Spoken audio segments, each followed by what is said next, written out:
A New York community is asking all of those questions that are supposed to be the kind asked in other places or in movies. How could one of their neighbors, an architect by the name of Rex Heuermann, who put out the trash and collected the mail just as they do, be suspected in the murders of 3 women? Joining us now is Robert Kolker. His 2013 book, Lost Girls, asked a different question. How could the police, the media, and society turn a blind eye to the women at the center of the investigation? Robert, thank you so much for being here. Thank you, John. Take us back to when you were working on this book. What struck you about, first let's talk about the community, just about this community that you discovered where these murders took place.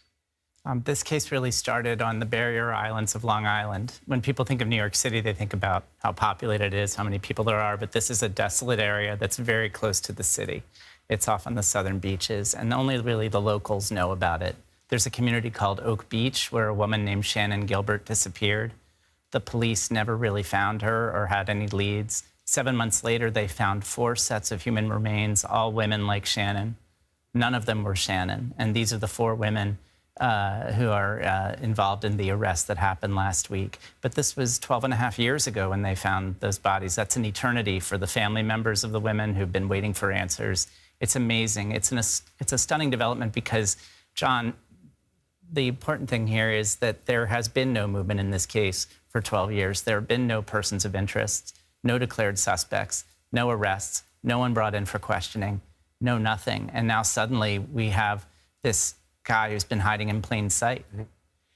Tell us first, well, I guess this is a combined, because tell us about the victims, and do you think that their social status, some of them were sex workers, that played a role in the case going cold, or was it the fact that this is a remote area, they don't have the resources? Tell us about the victims. My book, Lost Girls, really dials into that class issue. It's a book that was published, obviously, long before there was an arrest in the case. It's a murder mystery without a solution.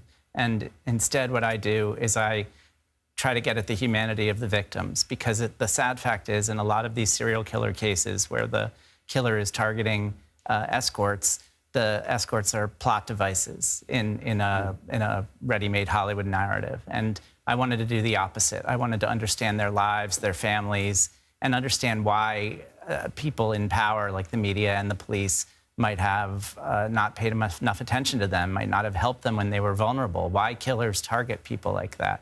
And so, yes, class is huge. In Oak Beach and in all of Long Island, if these victims had been college students, if they had been people who had corporate jobs, if they had been like the victims of The Son of Sam, for instance, who were just people leading traditional lives out on a date, out on the town, then this would have been a horror movie, according to the police. But back then, the police said to the community, you don't have to worry about this. It's just people who are sex workers. And that's what I wanted to try to drill down on in Lost Girls. And did that affect the way in which they saw the possible perpetrator of these murders?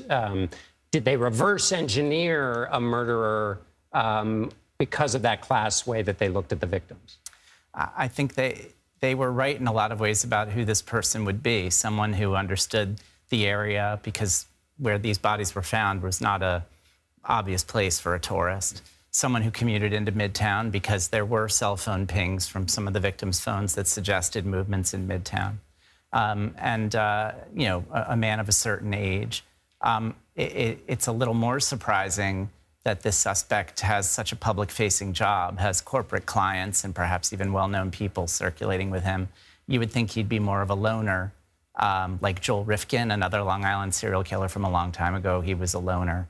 But he kind of defies the norm in that way. What questions still stand out to you from the work that you did? Or are there things you're anxious to learn based on all the research you've done? I have a tremendous depth of feeling for the families in this case. They really must have been so shocked and so amazed that there was finally movement in something that they probably thought there would never be movement in. But there are lots of questions about this suspect.